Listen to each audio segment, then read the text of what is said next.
Hey y'all, another common failure in these units, drain pump. So, how to test a drain pump. Remember folks, use your safety glasses and don't touch anything hot. Some of these Whirlpool units, they have some that mount with an elbow that come off and then goes to the drain. Some of them mount directly to the bottom of the drum. But all these are 110 volts.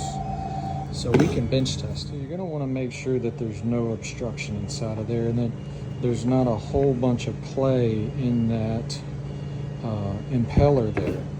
Since it's 110, I made me a jumper. Now this is where you're gonna wanna use common sense and not touch any hot electrical components.